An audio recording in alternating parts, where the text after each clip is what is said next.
کہ ہم اس T V channel کے تھرو بہت ساری کلام کی باتوں کو سیکھ رہے ہیں، اور ساتھ ہی ہم بھائی سسر برکت کے لیے اور بھائی مصور کے لیے اور ساری ٹیم کے لیے شکر گزار ہیں کہ جو ہمیں وقتاً فوقتاً ویلکم کرتی ہے تاکہ ہم سب مل کر اس کلام مقدس کو سیکھ سکیں۔ آمین۔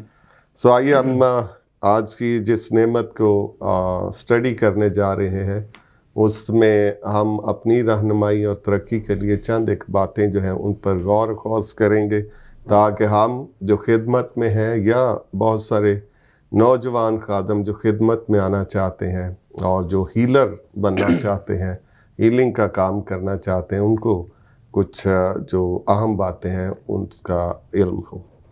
سو بائبل مقدس پہلا کرنتھس کا خط اور اس کا 12واں باب اور اس کی 9ویں آیت میں لکھا ہے، کسی کو اسی روح سے ایمان اور کسی کو اسی ایک روح سے شفا دینے کی توفیق۔ سو بائبل مقدس میں جو شفا کے تعلق سے ہمیں بہت سارے واقعات نظر آتے ہیں، خاص کر پرانے عہد نامہ میں۔ شفا نہ صرف بنی نوع انسان کا جسمانی اور روحانی جو مقصد ہے اس میں وہ اہم ہے، بلکہ خدا کی نگاہ میں بھی شفا بہت اہم ہے۔ خدا انسان کو شفا دینا چاہتا ہے، اور جب ہم بائبل کی تاریخ میں جب پڑھتے ہیں تو شفا دینے کی قوت یا شفا کی قدرت صرف خدا کے پاس ہے۔ اور جب ہم بائبل مقدس میں تاریخ میں دیکھتے ہیں تو بہت ساری ایسی بیماریاں جو لا علاج تھیں، جن کا انسانی حکمت اور انسانی معالجے میں ان کا علاج موجود نہیں تھا، لیکن اس کا علاج جو ہے وہ ہمیں خدا کی قدرت اور خدا کے ہاتھوں میں نظر آتا ہے، اور لوگ بہت زیادہ خدا کی طرف کانٹیکٹ کرتے، رجوع کرتے، خدا کے پاس آتے، اور خدا نے جو رستے مقرر کر رکھے تھے اس طرف آتے تاکہ وہ شفا پائیں۔ اس میں سے ایک بیماری جو ہم بائبل مقدس میں دیکھتے ہیں وہ کوڑ ہے، جو انسان کو جب وہ لاحق ہوتی اور اس کے بعد وہ معاشرے اور ہر طرح سے کٹ آف کر دیا جاتا، اسے ہیکل میں خدا کے حضور جو مذہبی رسومات ہیں ان کے ادا کرنے سے اسے کٹ آف کر دیا جاتا، بالکل جو ہے اسے معاشرے سے الگ کر دیا جاتا۔ لیکن وہیں پر ہم یہ بھی دیکھتے ہیں کہ خدا نے اخبار کی کتاب اس کے 14ویں باب میں اس کا علاج اور اس کے لیے ایک راہ بھی رکھ چھوڑی کہ جو کوئی اس راہ میں یا اس ذریعہ سے آئے گا اور وہ شفا پائے گا اور وہ بحال کر دیا جائے گا۔ پھر ہم جب یسوع مسیح کو چاروں اناجیل میں دیکھتے ہیں تو یسوع مسیح کی خدمت میں ہمیں عوامل اور جو کام ہے اس میں اہم خدمت جو نظر آتی ہے وہ منادی کے ساتھ ساتھ شفا کی خدمت بھی موجود ہے۔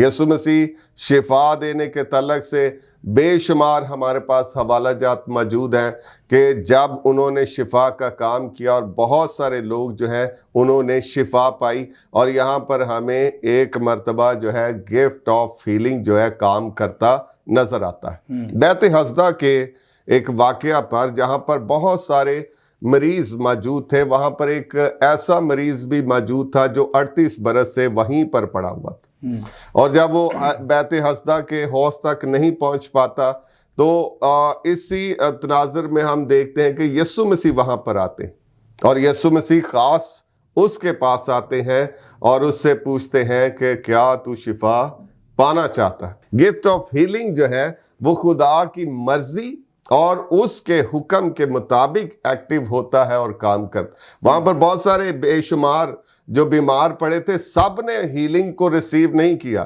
سب کے لیے وہ اس گفٹ نے کام نہیں کیا، بلکہ صرف اس 38 برس کے بیمار شخص کے لیے ہمیں وہ کام کرتا نظر آتا ہے۔ خداوند یسوع مسیح نے اسے فوراً کہا اٹھ اور چل پھر، باقیوں کو انہوں نے نہیں کہا۔ تو ایسے ہی جب ہم بے شمار لوگوں پر دعا کر رہے ہوتے ہیں تو ہمیں نہیں معلوم کہ کب گفٹ آف فیتھ کس کے لیے کام کرے گا اور کب وہ شخص فوری شفا پا جائے گا۔ میں اسی طرح ایک جگہ پر دعا کر رہا تو ایک میاں بیوی میرے پاس آئے اور وہ کسی بیماری کے لیے دعا کروانا چاہتے تھے، لیکن ان کے ساتھ ایک لڑکا آیا جو انہیں لے کر آیا تھا، اور اس کے پاؤں کی جو ہڈیاں ہیں وہ بڑھ جاتی تھیں، اور وہ اتنا بڑھتی ہیں کہ اس کو چلنا مشکل ہے، از ان پرابلم. اور اس نے جب ڈاکٹر سے کنسیڈر کیا تو انہوں نے کہا یہ آپریشن ہوگا، اور اس کے بعد کچھ ماہ کے لیے آپ کو چلنا نہیں ہے، آپ کو ریسٹ کرنی ہے، اس طرح سے. اور جب میں ان کے لیے دعا کر رہا تھا، میں اس لڑکے کے لیے نہیں دعا کر رہا تھا، میں صرف ان کے لیے دعا کر رہا تھا.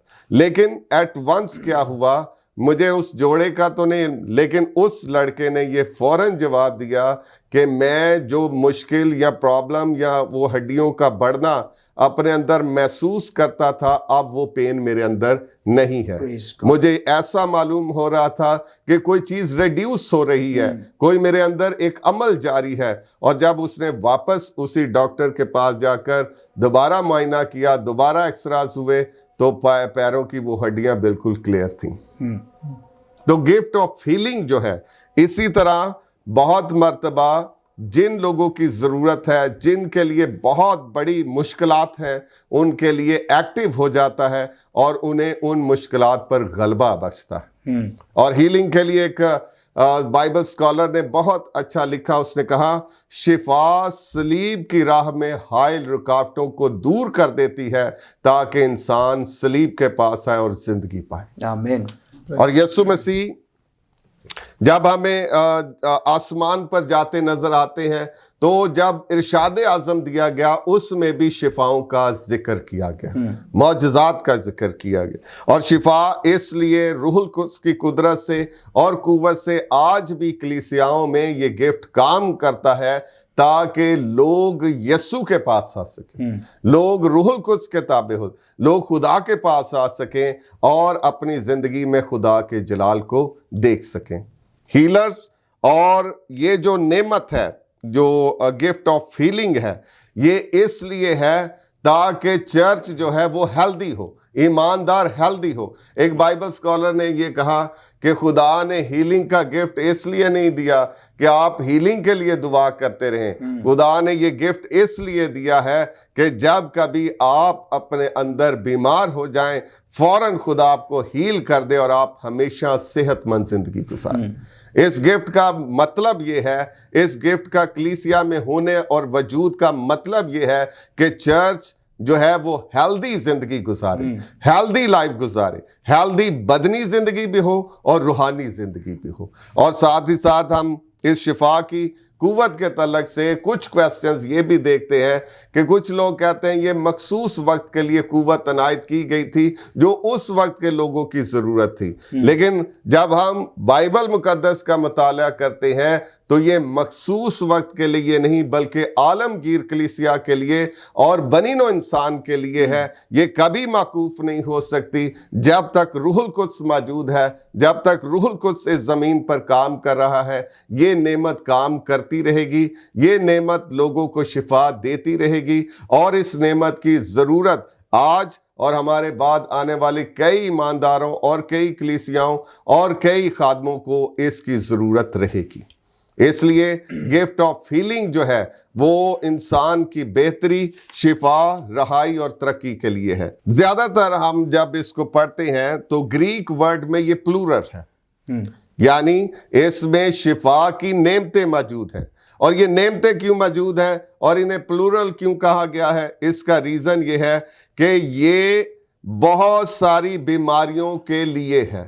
یعنی انسانی بدن میں بہت ساری بیماریاں جو ہے آتی ہیں، یہ ان سب کے لیے ہے. اور ان بیماریوں کے ریزنز ہیں، کئی ریزنز ہیں. نمبر 1، کچھ بیماریاں حادثاتی آ جاتی ہیں. نمبر 2، کچھ ذاتی غفلت کی وجہ سے ہوتی ہیں. نمبر 3، کچھ بیماریاں جسمانی زیادتی کی وجہ سے ہو جاتی ہیں. اور اسی طرح ہم جب مزید اس میں بڑھتے ہیں تو کچھ ایسی بیماریاں ہیں، جو ایسے ڈیزیزز ہیں جو اصل میں شیطان کے قبضے میں جانے سے آ جاتی ہیں. تو ان سب بیماریوں سے، ان سب ڈیزیزز سے، ان سب پرابلم سے آپ کو جو رہائی دلا سکتا ہے، آپ کو جو بہتری کی طرف لے جا سکتا ہے، وہ گفٹ آف ہیلنگ ہے، جو آپ کو شفا بخشتا ہے، اور آپ ان پر غالب آ جاتے ہیں۔ شفا کی قوت جو ہے وہ اس لیے موجود ہے تاکہ ایمانداروں کو جو درپیش مصیبتیں اور مسائل ہیں ان پر غلبہ اور انہیں دور کرنے کی قوت عنایت کریں۔ لاسٹ میں جو ہے میں ایک بات کہتا چلوں کہ شفا کی نعمت بہت جلد آ جاتی ہے۔ جیسے ہی ہم خدا کے حضور آتے ہیں یہ ہمارے اندر آ جاتی ہے اور روح القدس کی مرضی کے مطابق یہ کام کرتی ہے۔ یہ ہماری اپنی مرضی سے نہیں ہے کہ میں اسے شفا دینا چاہتا ہوں، میں ہاتھ رکھوں گا تو یہ شفا پائے گا۔ نو، میں ہاتھ رکھوں گا لیکن شفا کا عمل، شفا کا کام خدا کرے گا۔ آمین۔ میرے ذریعہ وہ گفٹ کام کر رہا ہے پر وہ میرے آرڈر میں نہیں ہے، وہ خدا کے آرڈر میں ہے۔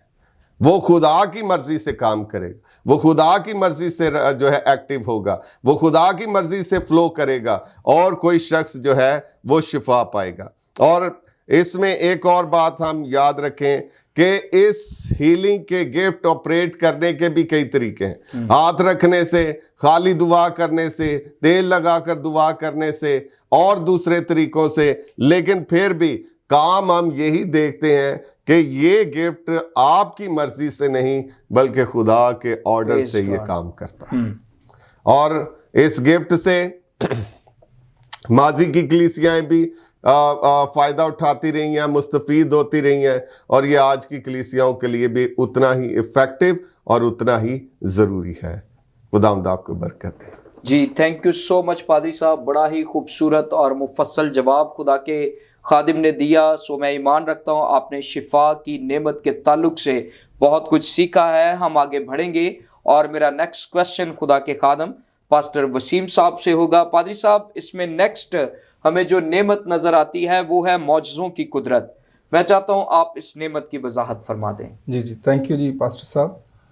جو دوسرا کویسچن جو ہے ہمارا معجزوں کی قدرت سے کیا مراد ہے، اور پہلا جو کویسچن تھا شفا کی نعمت، اس پہ خدا کے خادم نے بڑا مفصل بیان کیا کہ شفا کی جو نعمت ہے وہ ہمیں صلیب تک رسائی فراہم کرتی ہے۔ جب ہم پہلا کرنتھیوں 12ویں باب کی 7 سے 10 آیات کا مطالعہ کرتے ہیں تو یہاں پر لکھا ہے کہ لیکن ہر شخص میں روح کا ظہور فائدہ پہنچانے کے لیے ہوتا ہے، کیونکہ ایک کو روح کے وسیلہ سے کسی کو معجزوں کی قدرت، اگر 10ویں آیت ہم پڑھتے ہیں تو یہاں پر لکھا ہے کہ کسی کو معجزوں کی قدرت، دا پاور آف میریکلز، معجزے دکھانے کی قدرت خدا کی طرف سے۔ سو یہ ایک ایسی قدرت ہے یا نعمت ہے جو کسی شخص کے اندر کام کرتی ہے اور یہ خدا کی مدد سے کرتی ہے، اور صرف خدا ہی یہ نعمت ہمیں بخشتا ہے اور یہ خدا ہی کا کام ہے، اور یہ ایسی قدرت ہوتی ہے جو مافوق الفطرت ہوتی ہے۔ جی مطلب یہ ہے کہ جو فطرت کے دائرہ کار میں نہیں آتی۔ جیسے ہم دیکھتے ہیں کہ سورج نکلتا ہے، غروب ہوتا ہے، روزمرہ کے کام، موسم بدلتے ہیں، تو یہ جو فطرتی کام یا عوامل ہیں، ان سارے عوامل اور کاموں سے اباو یا اوپر مافوق الفطرت قدرت جب کام کرتی ہے تو اسے ہم معجزہ کہتے ہیں، میریکل کہتے ہیں۔ تو یہ معجزوں کی قدرت جو ہے یہ صرف اور صرف خدا کا کام ہے۔ کسی رائٹر نے کہا کہ جب ہم جلالی بدن حاصل کر لیں گے تو پھر ہمارے سامنے جو آج معجزات نظر آتے ہیں وہ معجزات نہیں رہیں گے، کیونکہ اس وقت ہم جلالی ہو جائیں گے، مافوق الفطرت ہو جائیں گے۔ سو اس کے لیے جو یونانی الفاظ دو استعمال ہوئے، پہلا کرنتھیوں 12ویں باب کی 10ویں آیت میں، اور پھر اعمال پہلا باب اور اس کی 8ویں آیت میں جو الفاظ استعمال ہوتے ہیں وہ انرجیما اور ڈونامس ہیں۔ انرجیما کا مطلب انرجی، جیسے انگلش کا لفظ ہم استعمال کرتے ہیں۔ ڈونامس کا مطلب جو ہے ڈائنامائٹ، ایکسپلوسیو پاور، جس سے جو ہے تباہی یا بربادی بھی ہو سکتی ہے۔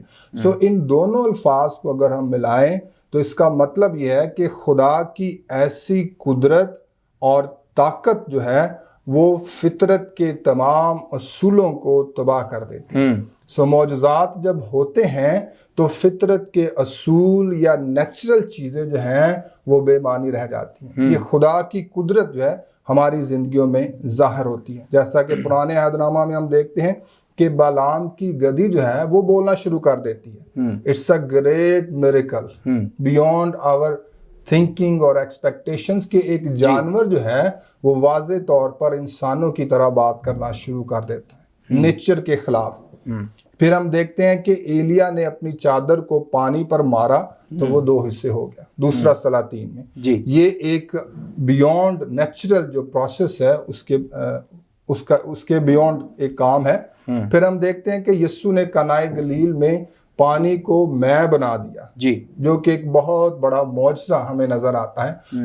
یہ ایسی قدرت ہوتی ہے جو مافوق الفطرت پاور یا قدرت ہے، نہ صرف بائبل میں بلکہ ہم روزمرہ زندگی میں بھی دیکھتے ہیں کہ خدا کے خادمین کے وسیلہ سے خدا کی قدرت جو ہے وہ انسانوں میں کام کرتی ہے۔ جیسا کہ ساؤتھ امریکہ میں ایک خدا کے خادم بڑے کروسیڈ میں خدا کا کلام سنا رہے تھے، تو ایک غیر مسیحی یا غیر ایماندار عورت اپنے بیٹے کو جس کی عمر تقریباً 15 سال تھی اس عبادت میں چھوڑ گئی، اس ایمان سے کہ شاید یہ ٹھیک ہو جائے۔ وہ جو بچہ تھا 11 سال کی عمر میں اسے ایسی بیماری لاحق ہوئی کہ اس کی دونوں ٹانگوں میں سے ایک ٹانگ نے بڑھنا چھوڑ دیا یا رک گئی۔ جب وہ 15 سال کی عمر ہوا تو دونوں ٹانگوں میں سے ایک ٹانگ پراپر بڑھ رہی تھی، دوسری چھوٹی تھی، اس کو چلنے میں پرابلم اور بہت مشکل ہوتی تھی۔ جیسے ہی وہ اس میٹنگ میں آیا، خدا کے خادم نے اس کے لیے پریئر کی اور فوراً سے اس کی جو دوسری ٹانگ تھی وہ پہلی ٹانگ کی طرح برابر ہو گئی۔ Praise God. It was beyond the imaginations of human beings۔ تو اسے اب معجزہ کہتے ہیں، اور یہ معجزات خدا کی قدرت آج بھی کرتی ہے ہماری زندگیوں میں، لیکن اس کا مقصد کیا ہے؟ یہ جو معجزات ہیں مافوق الفطرت کام ہے، کیا یہ ہماری ترقی کے لیے، ہمارے نام یا ہماری شہرت کے لیے، ہماری منسٹری کی شہرت کے لیے ہیں؟ ہرگز ایسا نہیں ہے۔ ان کے پیچھے جو مقاصد ہیں وہ ہمیں کلام میں ایسے ملتے ہیں، جیسا کہ ہم عبرانیوں کے خط میں 2 باب میں پڑھتے ہیں اور اس کی 2 آیت سے ہم دیکھتے ہیں کہ ان کا مقصد کیا ہے۔ تو اتنی بڑی نجات سے غافل رہ کر ہم کیوں کر بچ سکتے ہیں، جس کا بیان پہلے خداوند کے وسیلہ سے ہوا اور سننے والوں سے ہمیں یہ پایا ثبوت کو پہنچا، اور ساتھ ہی خدا کی بھی اپنی مرضی کے موافق نشانوں اور عجیب کاموں اور طرح طرح کے معجزوں اور روح القدس کی نعمتوں کے ذریعہ سے اس کی گواہی دیتا رہا۔ آمین۔ مسیح کی گواہی، انجیل کا کام، خدا کی کنگڈم کی ایکسپینشن کا کام اس کا مقصد ہے۔ معجزات ہماری پرسنل سیٹسفیکشن کے لیے نہیں، شو آف کے لیے نہیں، ہماری ترقی یا ہمارے جلال کے لیے نہیں، یہ صرف اور صرف خدا کی قدرت کو ظاہر کرنے کے لیے ہیں۔ معجزات لوگوں کی مدد کرتے ہیں کہ وہ یسوع مسیح پر ایمان لا کر ابدی زندگی حاصل کر لیں۔ It's a way of coming to Christ. یہ ایسا رستہ فراہم کرتے ہیں جس میں غیر ایماندار لوگ بھی خدا کے پاس آ جاتے ہیں۔ وہ جان لیتے ہیں کہ دیر از اے پاور، دنیا میں سب سے بڑی ایک قدرت ہے جس کے پاس ہمیں جھکنے کی اور جس کے پاس ہمیں آنے کی ضرورت ہے۔ پھر اس میں دوسری بات یہ بھی ہے کہ یہ سارے معجزات جو اناجیل میں ہم دیکھتے ہیں، پرانے عہد نامہ میں دیکھتے ہیں، آج بھی ہماری زندگیوں میں ظاہر ہوتے ہیں، ان کا مقصد یہ ہے کہ ہم یسوع مسیح پر ایمان لے آئیں، جیسا کہ یوحنا 20 باب میں اس کی 31 اور 32 آیت میں لکھتا ہے کہ یہ سارے معجزات اس لیے لکھے گئے ہیں تاکہ ہم یسوع پر ایمان لے آئیں۔ یہ معجزات جو ہیں ان کی کئی مثالیں ہمیں ملتی ہیں، جیسا کہ یسوع مسیح کی زندگی میں اس نے قدرت پر کنٹرول کو ظاہر کیا، پانی کو اس نے جو ہے پانی پر چل کر دکھایا، ہوا کو تھما دیا، جیسا کہ مرکز 4 باب 39 آیت میں پڑھتے ہیں۔ اور یہ جو معجزات ہیں یہ جسمانی جو شفا ہے اس میں بھی ظاہر ہوتے ہیں، بدروحوں کو نکالنے کے لیے بھی ظاہر ہوتے ہیں۔ مافوق الفطرت کام، جیسا کہ ابھی ایک ہم نے مثال دیکھی ایک بچے کی، تو یہ جو جسمانی شفا ہے یہ بھی معجزات میں آتی ہے۔ مثال کے طور پر کسی کی ٹانگ نکل آئی، بڑی ہو گئی، یا کسی کو جنم سے اندھا تھا اس کی آنکھیں جو ہیں وہ اس نے دیکھنا شروع کر دیا۔ تو یہ سارے معجزات جو ہیں آج بھی ہوتے ہیں اور اس کی کئی ایک مثالیں ہمیں ملتی ہیں۔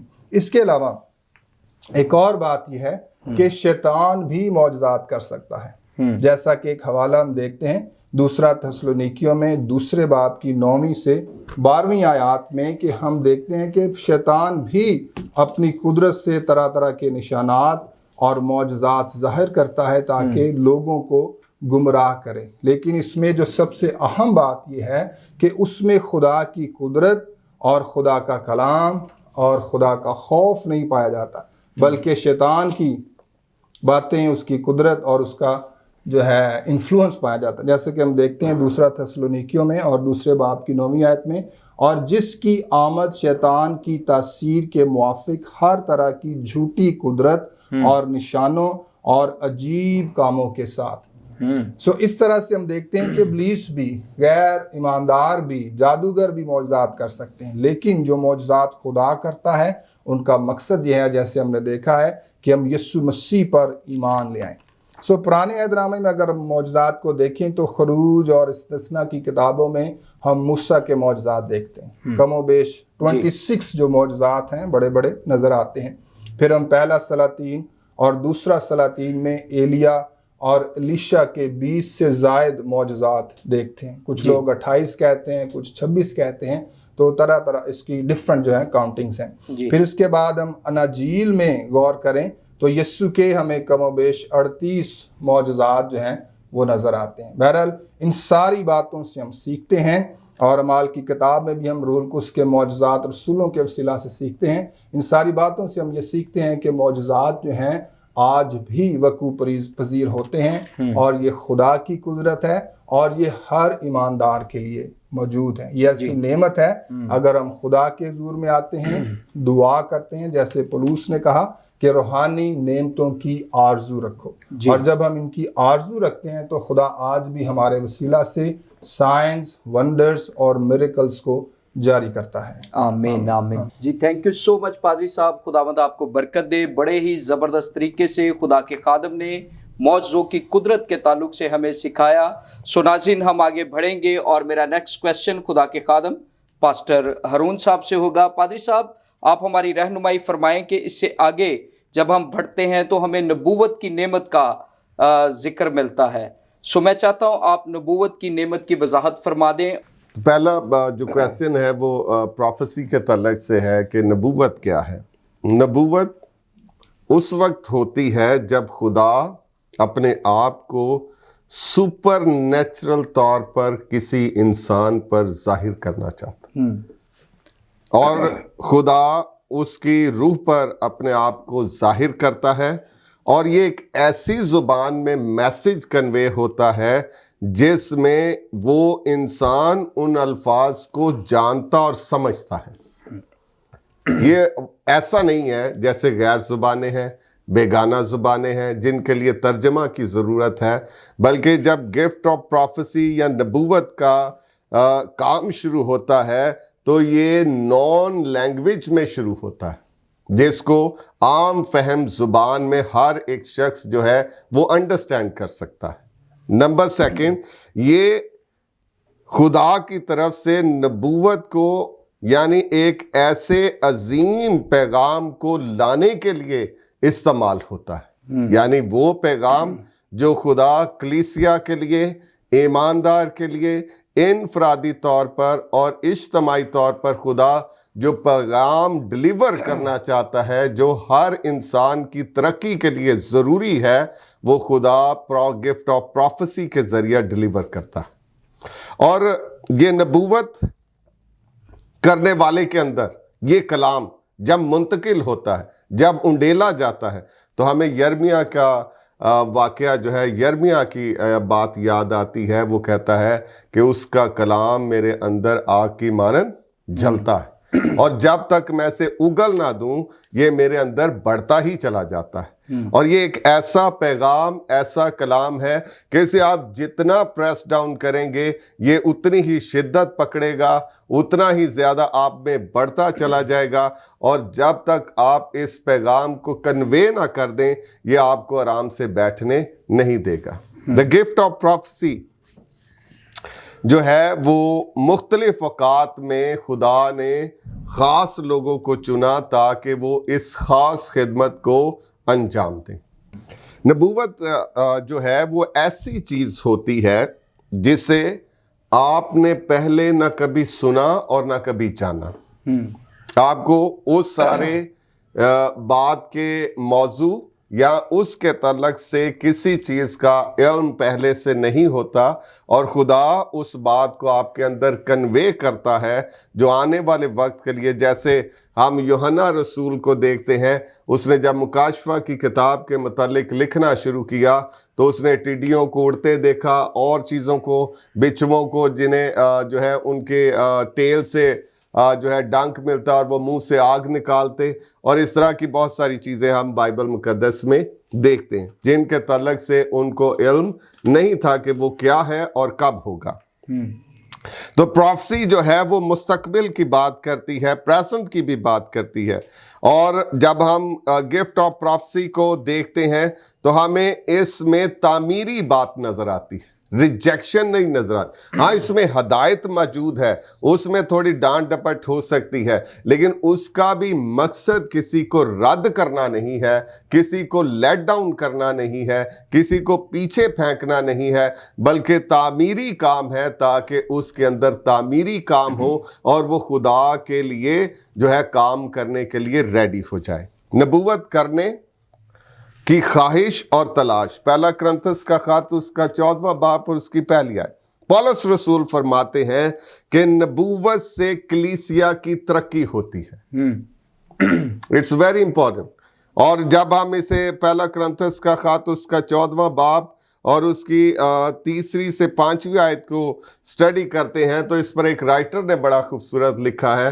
اس نے کہا اگر آپ کلیسیا کو پیار کرتے ہیں تو آپ چاہیں گے کہ وہ ترقی کرے, اور جب آپ ضرور چاہیں گے کہ وہ ترقی کرے تو جس نعمت کی آپ کو ضرورت پیش آئے گی وہ گفٹ آف پروفیسی ہے, نبوت کی نعمت ہے, اور اس کی خواہش کرو, اس نعمت کے لیے اپنے اندر ڈیزائر پیدا کرو, اس کے لیے زور مارو, اس کے لیے فاسٹنگ کرو, اس کے لیے خدا کے حضور جاؤ, اس کے لیے روح القدس کے حضور جاؤ تاکہ یہ گفٹ آپ کے اندر منتقل ہو, ڈلیور ہو, تاکہ آپ کا چرچ کلیسیا جو ہے وہ ترقی کرے, مضبوط ہو جائے, ایمان میں ترقی کرے, دعا میں, کلام میں, خدا کے خوف میں, خدا کی حضوری میں وہ ترقی کرتے جائیں اور مضبوط ہوتے جائیں. نمبر 2, یہاں پر ایک بات میں آپ کے سامنے ضرور رکھنا چاہوں گا. ایک بات ہم سب نے یاد رکھنی ہے کہ چرچ اتنا آگے جائے گا, چرچ اتنی ترقی کرے گا, چرچ اتنا سیکھے گا جتنا ایک خادم سیکھے گا. جتنا دور خادم جائے گا اسی قدر کلیسیا وہاں تک جائے گی, اس سے آگے وہ نہیں جا پائے گی. اس لیے ہمیں یہ ڈیزائر, یہ خواہش اور اس کی تلاش ہونی چاہیے کہ ہمارے اندر جو ہے وہ یہ نعمت کام کرے اور کلیسیا جو ہے وہ ترقی کرے. اگر آپ روح کی نعمتوں میں سے کون سی نعمت کو یہ جاننے کی کوشش کریں کہ بہترین کون سی ہے, تو میں یہی کہوں گا کہ کسی خاص موقع پر وہ نعمت سب سے اچھی ہے جو ترقی کی راہ کو یا ترقی کے منصوبہ کو پورا کر دیتی ہے. وہ نعمت سب سے بہترین ہے. اور نمبر 2, اس کا لازمی تعلق متعلقہ صورتحال اور ضرورت کے ساتھ ہو تو اس نعمت سے ہمیں جو ہے وہ بہت زیادہ جو ہے ترقی مل سکتی ہے اور فائدہ ہو سکتا ہے. نمبر 2, نبوت کی فطرت. پہلا کرنتھس کا خط اس کا 14واں باب اس کی 3 اور 4 آیت اگر ہم پڑھیں تو ہمیں وہاں پر 3 طریقوں سے نبوت اور بیگانہ زبان میں بولنے کے درمیان جو ہے فرق کا جو ہے خلاصہ جو ہے وہ ملاحظہ ہم اس در کر سکتے ہیں. نمبر 1, نبوت کیا ہے, کس طرح سے ہے. نمبر 1, لوگوں سے مخاطب ہوتی ہے. جب کوئی نبوت کرتا ہے تو وہ لوگوں سے مخاطب ہوتا ہے. نمبر 2, ایسے الفاظ استعمال کرتی ہے جو بولنے والا اور سننے والا سب سمجھتے ہیں. نمبر 3, اور اس الفاظ سے کلیسیا کی ترقی ہوتی ہے. اور ترقی میں کیا شامل ہے کہ وہ ہر طرح سے ترقی کرتے ہیں, علم میں ترقی کرتے ہیں, خدا کی حضوری میں جاننے میں سننے میں، اور بہت مرتبہ جب ہم ان الفاظ کو دیکھتے ہیں ان میں زندگی موجود ہے. جب یہ مردہ زندگیوں میں یہ کلام داخل ہوتا ہے تو وہ انہیں زندگی بخشتا ہے. اس لیے کلیسیا میں جو نبوت کی خدمت ہے وہ بہت اہم رول ادا کرتی ہے. نمبر سیکنڈ، یہ بیگانہ زبانوں کے ساتھ مل کر بھی کام کرتی ہے. جب بیگانہ زبانیں بولی جاتی ہیں، جب روح کا بہت ظہور ہوتا ہے، روح القدس کی آگ ہوتی ہے، ہر شخص ایمان سے اس کلیسیا کا حصہ ہوتا ہے، تو خدا جو ہے وہ بیگانہ زبانوں کے ساتھ نبوت کا کام بھی شروع ہو جاتا ہے. گفٹ آف پروفیسی اس وقت بھی کام کرتا ہے. اس وقت ہمیں ترجمہ کی ضرورت نہیں رہتی کیونکہ ہمیں ڈائریکٹ وہ باتیں مل رہی ہوتی ہیں. نمبر فرسٹ، جب ہم بیگانہ زبان میں دعا کرتے ہیں تو اس کا کیا مطلب ہے کہ وہ خدا سے باتیں کرتا ہے. نمبر سیکنڈ، وہ بھید کی باتیں کہتی ہے. جب گفٹ آف پروفیسی بیگانہ زبانوں کے ساتھ کام کرتی ہے تو بھید کی باتیں جو ہے وہ عیاں ہونا شروع ہو جاتی ہیں. نمبر تھرڈ، انفرادی طور پر ایمانداریوں کی ترقی کا باعث بنتی ہے. جب پروفیسی آئے گی تو یہ ہر ایک ایماندار کی ترقی کا باعث ہوگی. اس کی حوصلہ مندی ہوگی، اس میں مضبوطی ہوگی، اس میں قوت ہوگی، اس میں طاقت ہوگی کہ وہ ہر طرح سے ہر چیز کا مقابلہ کرنے کے لیے تیار ہو جائے. نبوت کا جو سلسلہ ہے اس میں چند ایک باتیں جو ہیں وہ ہم اور دیکھتے ہیں کہ پہلا کرنتھس کا خط اس کا 14واں باب اور اس کی 3 آیت کے مطابق نبوت لوگوں کے لیے دی جاتی ہے کہ لوگوں کے لیے خدا کا پلان کیا ہے، لوگوں کے لیے خدا کا مقصد کیا ہے، لوگ آگے چل کر کیا کریں، اور اسی لیے نبوت جو ہے وہ لوگوں کے لیے دی جاتی ہے. پولس رسول، پطرس رسول اور بہت سے جو ایسے ہیں ان کو جب پروفیسی دی گئی، ان کو بتایا گیا کہ آنے والے حالات میں کیا ہونے والا ہے اور کیسے ہوگا اور آپ نے اس پر کیسے غالب آنا ہے. نمبر سیکنڈ، نبوت ایمانداروں کے لیے کی جاتی ہے. جب آپ کرنتھس کا خط اس کا 14واں باب پڑھیں گے تو وہاں پر آپ کو یہ واضح ملے گا کہ نبوت ایمانداروں کے لیے کی جاتی ہے تاکہ ایماندار کیا کریں؟ ترقی کریں. نمبر تھرڈ، ترقی اور تسلی، یعنی اس نعمت میں، اس نبوت میں 2 چیزیں موجود ہوں گی. نمبر فرسٹ، اس میں ترقی موجود ہوگی. نمبر سیکنڈ، اس میں تسلی موجود ہوگی. پولس رسول کو جب یروشلم جانا تھا تو اگین ان کے سامنے ایک میسج آ رہا تھا کہ مصیبتیں تیرے لیے تیار ہیں. Again and again. اور وہ جب آگے بڑھتا، جب دوسرے شہر میں جاتا، ہی اسٹاپ دیئر، ریڈ لائٹ نظر آتی، وہ وہیں پر ٹھہر جاتا، دعا کرتا، پروفیسی کا ویٹ کرتا، علمیت کے کلام کا ویٹ کرتا. کوئی شخص آتا، اسے میسیج دیتا، جب اسے گرین سگنل ملتا تو وہ آگے چلے جاتا. لیکن ایک میسیج جو بار بار آ رہا تھا وہ یہ تھا کہ مصیبتیں تیرے لیے تیار ہے. And what he have to do, اسے دعا کرنے کی ضرورت تھی، اسے حوصلہ مند ہونے کی ضرورت تھی، اسے تسلی کی ضرورت تھی، اور خدا بار بار گفٹ آف پروفیسی کے ذریعہ اس کی لائف میں یہ سب کام کر رہا تھا تاکہ وہ ان سب مصیبتوں کو برداشت کر سکے اور ان پر غالب آ سکے. اسی طرح پروفیسی کا پہلا مقصد جو ہماری لائف میں ہے وہ ترقی کرنا ہے. یعنی ہم اپنے اندر اور دوسروں کے اندر تعمیری کام کرتے ہیں. کوئی شخص جو ہے حوصلہ شکن ہو رہا ہے، کوئی شخص نا امیدی میں جا رہا ہے، کوئی شخص خدمت کو چھوڑنا چاہ رہا ہے، کوئی شخص خدا کی عبادت کرنے سے پیچھے ہو رہا ہے.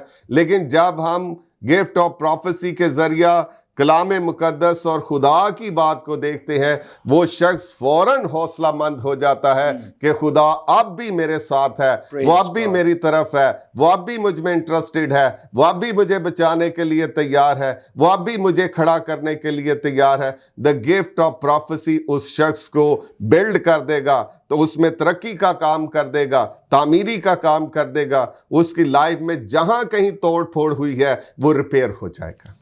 اس لیے ہمیں اس گفٹ کی جو ہے وہ آج بھی کلیسیا میں ضرورت ہے۔ نمبر سیکنڈ، تعمیر کرنا۔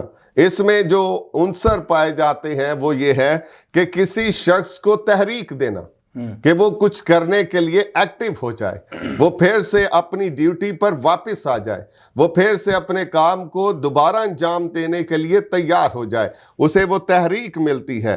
اور پھر اس میں جو دوسرا کام ہے اسے ابھارنا، کہ وہ اس بات کے لیے ریڈی ہو، ڈیسیژن لے، پلان تیار کرے کہ میں نے آگے چل کر کیسے کرنا ہے۔ پھر اس میں جو تھرڈ کام ہوتا ہے وہ یہ ہے کہ اس کا حوصلہ بڑھانا، اور وہ حوصلہ کیسے بڑھتا ہے؟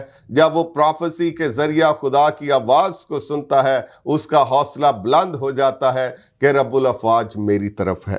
اور اس میں سمجھانا بھی موجود ہوتا ہے اور ہدایت کرنا بھی موجود ہوتا ہے، تاکہ ہدایت پوری ہو، سمجھایا جائے، تاکہ وہ اپنی راہ پر مسلسل آگے بڑھتا چلا جائے۔ اس میں ہم جب دیکھتے ہیں اس میں ڈانٹنا بھی ہے، انتباہ کرنا بھی ہے، تاہم ان سب باتوں میں عنصر ایک ہی پایا جاتا ہے کہ گفٹ آف پروفیسی کے وسیلہ سے، اس کے ذریعہ سے کسی انسان اور کلیسیا اور چرچ کو تعمیر کیا جائے، نہ کہ رد کرنا شامل ہے۔ خداوند آپ کو برکت۔ تھینک یو سو مچ پادری صاحب، خداوند آپ کو برکت دے۔ میں ایمان رکھتا ہوں ناظرین، آپ نے نبوت کے تعلق سے بڑے بہترین طور پر خدا کے خادم کے وسیلہ سے سیکھا ہے۔ ہم آگے بڑھیں گے اور میرا نیکسٹ کویسچن خدا کے خادم پاسٹر وسیم صاحب سے ہوگا۔ پادری صاحب، اس فہرست میں نیکسٹ جو ہمیں نظر آتا ہے وہ ہے روحوں کا امتیاز، تو میں چاہتا ہوں کہ آپ اس نعمت کی وضاحت فرما دیں۔ تھینک یو جی پائی صاحب۔ روحوں کے امتیاز کی نعمت پر بات کریں گے۔ انگلش میں اسے کہتے ہیں ڈسرنمنٹ آف اسپرٹس، روحوں کا امتیاز۔ اور ہم اسی حوالہ کی طرف دوبارہ جائیں گے جو پہلا کرنتھیوں 12 باب 7 سے 10 آیات ہیں، اور 10ویں آیت میں یہ حوالہ میں ملتا ہے روحوں کے امتیاز کی نعمت۔ تو یہاں پر ہم دیکھتے ہیں، لیکن ہر شخص میں روح کا ظہور فائدہ پہنچانے کے لیے ہوتا ہے۔ بار بار ہم نعمتوں کے ساتھ اس حوالے کو کنیکٹ کر رہے ہیں تاکہ ہماری انڈرسٹینڈنگ ہو، تاکہ ہمیں پتہ چلے کہ ہر شخص میں جو روحانی نعمتیں ہیں وہ فائدہ کے لیے ہیں، ان کا نقصان کوئی نہیں ہے۔ بعض اوقات لوگوں کے ذہن میں، ان کے دلوں میں خوف رہتا ہے ان نعمتوں کو لے کر یا ان پر بات کرتے ہوئے۔ سو بار بار ہم کنیکٹ کرتے ہیں کہ ہر شخص میں روح کا ظہور فائدہ پہنچانے کے لیے ہوتا ہے، نہ صرف ہر شخص میں، ہر کلیسیا میں خدا کا روح جو ہے وہ فائدہ پہنچانے کے لیے ہے۔ تو یہاں پر جو ہم نعمت دیکھ رہے ہیں وہ ہے روحوں کا امتیاز 10ویں آیت میں۔ یہ جو نعمت ہے اس کو ہم 3 طرح سے دیکھتے ہیں کہ یہ کیسے کام کرتی ہے۔ یہ لوگوں، تعلیم اور حالات کی جانچ پڑتال کے لیے قابلیت کا نام ہے۔ خدا کی طرف سے ایسی قابلیت ہے جو لوگوں، تعلیم اور حالات کی جانچ پڑتال کے لیے ہے، اور اسپیسیفکلی یہ جو لوگ ہیں یہ کلیسیا سے ریلیٹڈ ہیں، اور یہ جو تعلیم ہے یہ ڈاکٹرن ہے، کلیسیا یا کلام یا خدا کی باتیں۔ حالات کا تعلق بھی خدا کی کنگڈم کے ساتھ ہے۔ اس کو ہم ان جنرل نہیں لے سکتے، عام باتوں میں ہم اسے نہیں لے سکتے، کیونکہ ڈسرنمنٹ آف اسپرٹس کا خاص تعلق جو ہے وہ چرچ کے ساتھ ہے۔ یہ ایسی قابلیت ہے جو صرف اور صرف خدا ہی ہمیں دیتا ہے۔ بعض اوقات شیطان بھی اس طرح کی قابلیت کو استعمال کر سکتا ہے۔ جب ہم جادوگروں کے پاس اگر لوگ جائیں اور وہ بھی بعض اوقات کچھ چیزیں انہیں بتا دیتے ہیں کہ آپ کی زندگی میں یہ کام ہو رہے ہیں، لیکن اس کا تعلق بگاڑ اور تباہی اور جہنم کی طرف لوگوں کو لے جانا ہوتا ہے۔ بہرحال روحوں کے امتیاز کا تعلق جو ہے تنقیدی روح سے نہیں ہے۔ It's not a critical spirit. اگر کوئی سمجھے کہ میرے اندر روحوں کا امتیاز ہے اور میں چرچ پر تنقید ہی کرتا رہوں، دیٹس رانگ۔ یہ تنقیدی روح نہیں ہے، اس سے ایڈیفیکیشن، ایکزورٹیشن اور ترقی ہوتی ہے تاکہ ہم کلیسیا میں بڑھیں، اور یہ خالصتاً ایک روحانی نعمت ہے اور کوئی ایسی نعمت نہیں ہے۔ روحانی چیزوں کو ہم فطری ذہن سے نہیں پرکھ سکتے، جیسا کہ کلام بھی فرماتا ہے پہلے کرنتھیوں میں، لیکن روحانی شخص سب باتوں کو پرکھ لیتا ہے، خود کسی سے پرکھا نہیں جاتا۔ سو یہ نعمت جو ہے یہ صرف روحوں کے امتیاز تک ہی محدود ہے. ہم روحانی طور پر لوگوں کو سمجھتے ہیں, پرکھتے ہیں.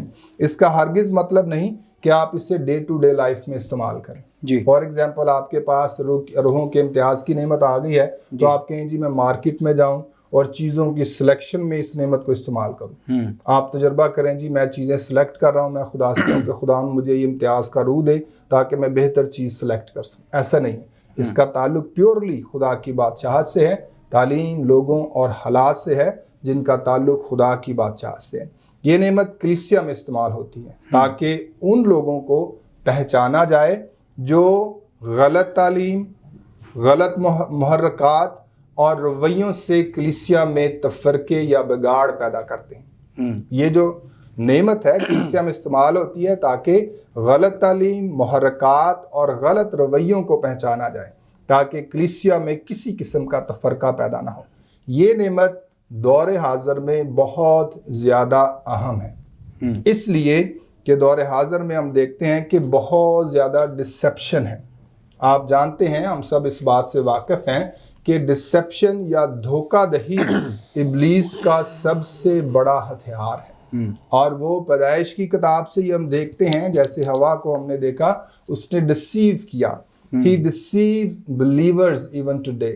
اور اس کا سب سے بڑا ہتھیار یہی ہے. اور ہماری جو لڑائی جو ہے, ہماری جنگ جو ہے وہ خون اور گوشت سے نہیں بلکہ ابلیس سے ہے, روحانی فوجوں سے ہے. اور ہم نے اس کی ڈسیپشن, اس کی دھوکہ دہی سے بچنا ہے. اس کے لیے یہ نعمت جو ہے ہمیں بہت زیادہ فائدہ پہنچاتی ہے, ہماری مدد کرتی ہے. اور دور حاضر میں بھی جب ہم دیکھتے ہیں, جب ہم یسوع مسیح کی آمد کے لیے خود کو تیار کر رہے ہیں اور یہ سوشل میڈیا کا دور ہے, آپ دیکھتے ہیں کہ we have several T V channels اور میڈیا ہے, سوشل میڈیا ہے.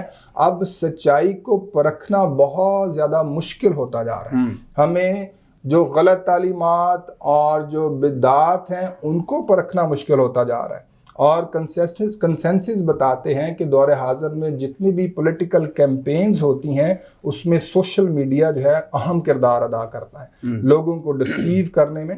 اور پچھلے ویک میں ایک دعائیہ درخواست پڑھ رہا تھا نیپال کے تعلق سے. انہوں نے دعائیہ درخواست اس طرح سے لکھی کہ نیپال کے سوشل میڈیا کے لیے دعا کی جائے, کیونکہ یہاں پر چیزوں کی سچائی کو جاننا, کسی خبر کی سچائی کو جاننا بہت زیادہ مشکل ہوتا جا رہا ہے, کیونکہ سوشل میڈیا پر ایک ہی بات آپ کو 20 اینگل سے بتائی جاتی ہے اور سچائی پر قائم رہنا مشکل ہوتا جا رہا ہے. اس لیے دور حاضر میں جو روحوں کا امتیاز ہے یہ ہمارے لیے بہت ہی زیادہ اہم نعمت ہے. اگر ہمارے پاس روحوں کا امتیاز نہیں ہے تو ہم نے اپنے آپ کو ڈیفنس لیس چھوڑ دیا ہے ابلیس کے سامنے.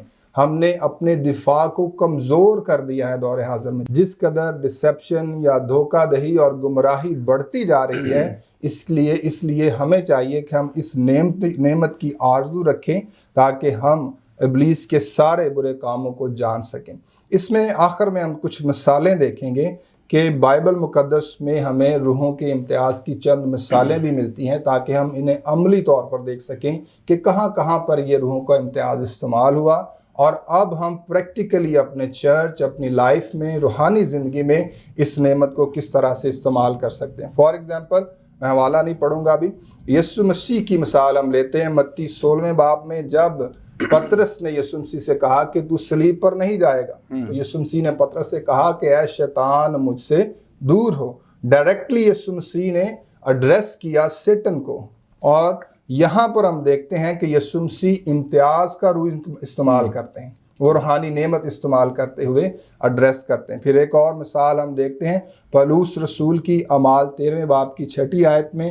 اگر ہم دیکھیں تو یہاں پر بھی ہمیں روحوں کا امتیاز جو ہے یہ نعمت کام کرتی ہوئی نظر آتی ہے پولس رسول کی زندگی میں. جب وہ ہم دیکھتے ہیں 13ویں باب کی 6 آیت میں, اور اس تمام ٹاپو میں ہوتے ہوئے پافس تک پہنچے. اور یہاں پر ہم دیکھتے ہیں کہ ایلیماس جادوگر ہے اور برناباس اور پولس ایک صوبیدار کو کلام سنا رہے ہیں اور اسے یسوع کی بادشاہت میں لانے کی کوشش کر رہے ہیں, لیکن ایلیماس جادوگر وہاں پر انٹرپٹ کرتا ہے اور فوراً پولس رسول جو ہیں اسے ڈانٹتے ہیں اور کہتے ہیں کہ اے ابلیس کے فرزند, تو